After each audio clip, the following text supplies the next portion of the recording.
긴급 사용 승인이 신청이 될 가능성도 있지 않을까라고.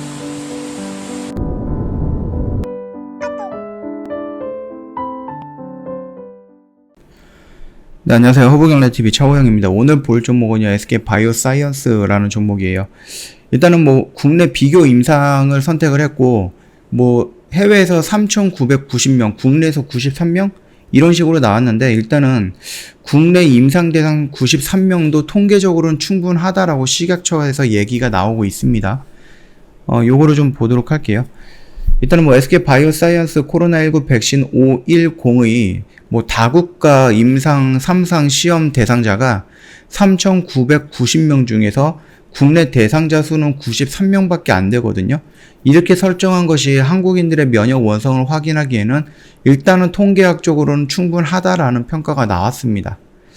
이는 식약처가 오늘 6월에 내놓은 국내 코로나19 백신 개발 가이드라인 임상 시험 대상자 중 한국인들을 10% 이상 포함할 것을 권고했는데, 이번 임상 시험 계획이 국내 대상자 수가 이 기준을 미달했다라는 지적이거든요. 10%면은 399명 정도가 한국인으로 좀 되어 있어야 되는데 93명으로 했다라는 것은 굉장히 많이 미달이 되어 있는데, 이 부분도 괜찮다라고 또 넘어가고 있는 겁니다. 그러면 가이드라인을 만들 필요가 없지 않았을까, 좀 이런 식으로 좀 비판을 받지 않을까 생각을 합니다. 내국인 비율의 10%가 통상적인 다국가 임상시험에서 경험적으로 권고된 수치이고요. 통계학적 분석에 따라서 국가 간 일관성을 입증할 수 있는 자료가 있으면 자체 설정이 가능하다라고 해명을 했다라고 합니다. 식약처가 가이드라인에서도 같은 내용을 담겨 있는데 399명에서 93명으로 줄었다는 것은 거의 4분의 1 토막이 난 건데, 그러면은 2.5%밖에 해당이 안 된다는 얘기인데, 이거는 조금 너무 적은 게 아닌가라고 생각을 하고 있는데, 문제가 없다라고 하니까 이게 SK바이오사이언스의 백신, 토종 백신을 급해갖고 그냥 미리미리 이렇게 땡겨주는 건지는 모르겠습니다. 좀 눈 감아주는 건지는 잘 모르겠고요. SK바이오사이언스 임상 3상에서 한국인들은 최소 93명이고요. 전체 면역원성 분석군이 약 4.8%다라고 하네요. 그래서 식약처는 이달 9일 전문가 자문회의에서 이 수치가 SK바이오사이언스 측이 제출한 통계학적 분석법에 따라서 전체 임상시험 대상자의 면역원성 분석 결과와 한국인의 면역원성 분석 결과가 유사성을 보인다라는 가설을 입증하기에는 충분했다라는 사실을 확인을 했다라고 합니다. 이게 뭔 말이에요, 그러니까? 식약처가 일정한 가이드라인을 설정을 했는데, 이거는 정확한 거는 아니고 언제든지 상황에 따라 변경이 될 수 있다. 그러니까 SK바이오사이언스가 399명을 넣어야 되는데 93명만 넣었어도 상관이 없다라는 그런 부분이겠죠.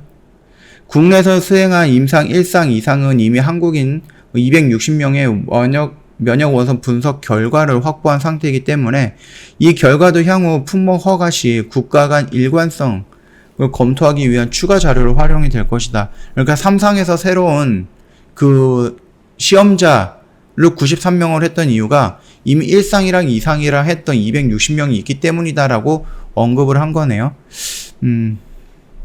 일단 비교 임상 자체가 우리나라에서 오케이 사인이 나온다라고 해도 해외에서 그게 오케이 사인이 나오기에는 조금 힘든 부분이다라고 언급을 해드렸기 때문에, 지금 제가 말씀을 드렸던 부분은 아직까지는 이거를 임상 3상이 완성이 된다라고 하는데 우리나라에서만 만들고 우리나라 국민들만 받으면은 소용이 있을까 하는 부분이었죠. 물론 이게 정상적으로 오케이 사인이 나가지고 WHO라든지 미국이라든지 유럽에서 승인이 난다라고 하면은 SK바이오사이언스 매출은 조 단위로 뜰 거예요. 지금은 비교도 안 될 정도로 굉장히 크게 성장할 것이다라고 생각하고 있는 것도 맞습니다.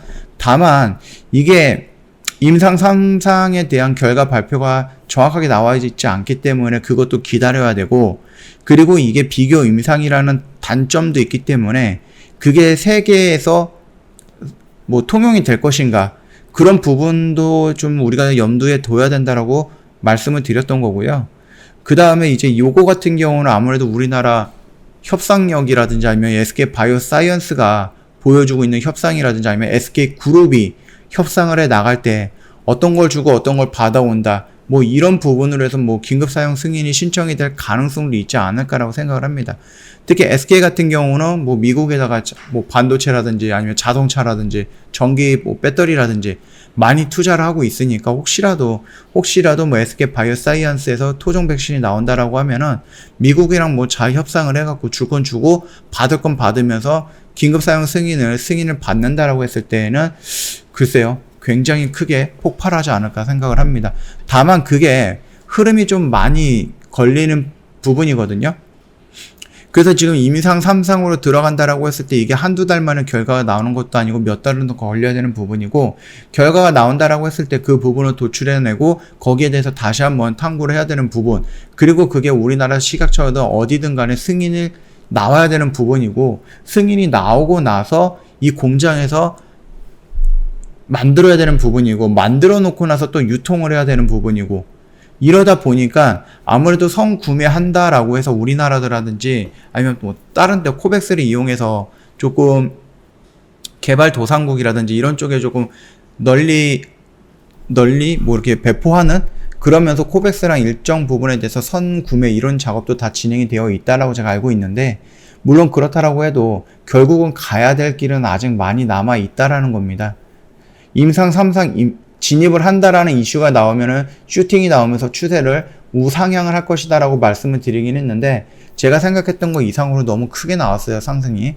그렇기 때문에 단기간의 상승이 15만원에서 30만원까지 거의 한 2주 사이에 이렇게 뛰었기 때문에 지금 당장 이 꼭대기에서 뭔가를 단기적인 관점이라든지 내가 단타 트레이더가 아니면 굳이 이런 자리에서부터 내가 매수해서 분할로 밑으로 잡아 들어갈 필요는 없는 위치다라고 좀 말씀을 드리는 거고, 이미 갖고 있는 분들에 한해서만 좀 분할로 매도하는 관점이 필요한 자리다, 그렇게 언급을 해드렸으니까 참고해 주시면 되겠고요. 결국 그러면 얘도 그러면 시간이 필요하고 가격적인 조정, 기간적인 조정이 필요하다라고 하면은 밀릴 것이다 라고 하는 거고, 그러면 우리는 과연 어디에서 잡아 들어가면 되느냐, 그게 더 중요한 거잖아요. 그래서 지금 당장에서는 우리가 뭔가 대응할 필요는 없는 자리다, 그 정도 말씀드리고, 이 라인 정도를 이탈을 해야지 우리가 어디에서 들어가면 조금 안전하지 않을까, 그 정도 윤곽이 나오지 않을까. 그러니까 지금 당장 뭔가 대응할 필요는 없다. 이미 갖고 있는 회원님들 5일선 이탈한다라고 하면은 거기에서는 일단은 1차적으로 대응이 좀 필요한 부분이다, 그렇게 좀 말씀을 드리면서 좀 마감하도록 하겠습니다. 일단 좋은 이슈들은 나왔어요. 그쵸? 노바백스 같은 경우도 연기가 되고 있지만, 일단 6월달에서 8월달, 8월달에서 10월달, 11월달 이런 식으로 좀 연기가 되고 있지만은, 그럼에도 불구하고 미국에서 승인이 나온다라고 하면 바로 생산이 가능할 정도로 준비를 다 해놨다라는 거고요. 다만 또 이제 걸리는 부분이 뭐예요? 계약 관계가 어떻게 됐냐라는 거거든요. 지금 6월 달에서 한다고 했는데 지금 11월까지 밀리면 거의 5개월 동안 그 생산 라인이 비어 있다라는 거거든요. 이 생산 라인을 아스트라제네카를 만들 때 사용한다라고 하면은 돈은 더 벌 수 있는데, 그거를 비워놓고 있다라는 것은 SK 바이오사이언스한테 어떻게 보면은 악재일 가능성이 있다. 그 정도까지만 좀 보면 될 것 같고, 어저께 리포트가 하나 나왔더라고요. 뭐 보시면 뭐 이벤트가 하반기에도 많다 이런 식으로 좀 나와 있고, 앞으로도 좋은 주가 흐름을 기대한다라고 했죠. 일단은 뭐 보수적으로 1억 도즈만 판매한다라고 해도요, 매출 규모는 조단이다, 이거 제가 말씀을 드렸던 부분이고, 이 시기는 내년 상반기다, 그래서 말씀을 드렸죠. 3상을 진입하고 OK 사인 나고 그 다음에 뭐 생산이 되고 유통이 되고 이러다 보면은 내년 상반기, 그러니까 5월달 6월달 이 정도까지는 좀 지켜봐야 된다. 그러니까 아직까지 1년 정도는 남은 거예요. 길게 보면은 10개월 정도 남은 거다. 시장에서 열광하는 거대한 스토리예요. 510의 잠재력과 기대감을 고려했을 때 시가총액이 18조 원은 부담스럽지 않다라고 하죠. 8월에 앞서 언급했던 510에 대한 임상 3상 승인, 그리고 1상과 2상의 결과 발표가 있을 예정이에요. 8월 중에. 그리고 이후 3분기 노바백스에 대한 허가 모멘텀도 있는데, 이 3분기가 아니라 4분기로 연장이 된 거니까 그 점도 참고해 주시면 될 것 같아요. 어떠한 스케줄이 계속해서 밀리고 있다라는 것은 그게 굉장히 호재로만 작용하지 않습니다. 이 점 참고하시면 아무래도 지금 자리에서는 어떻게 대응을 해야 되는지 도움이 되지 않을까 싶습니다. 저 허브 경제TV 홈페이지 오시면은요, 이벤트 내용이 있습니다. 1년에 360만원 부담이 될 것 같아서 이벤트 기간 동안에 저희가 120만원 할인해드리고 있고요. 이제 방송반 체험 기간 5일 동안 제공을 해드리고 있으니까 요것도 혜택 다 받아가면 좋을 것 같습니다. 혹시 내용이 더 궁금하거나 아니면 조금 더 디테일하게 상담을 받고 싶다 하시면은 카톡 친구 추가하시면 되는데, 카톡 친구 추가하는 방법 역시 홈페이지에 사진으로 올려놨으니까 이거 참고하시면은 쉽게 접촉이 가능할 거예요. 이뿐만 아니라 카톡 친구 추가하셨던 회원님들한테 저희가 드리는 혜택들도 있습니다. 이 혜택들도 다 받아가시면 좋을 것 같습니다. 자, 오늘 영상 여기서 좀 마치도록 하겠습니다. 영상 도움이 됐다 그러면 구독과 좋아요 한번 부탁드리겠습니다.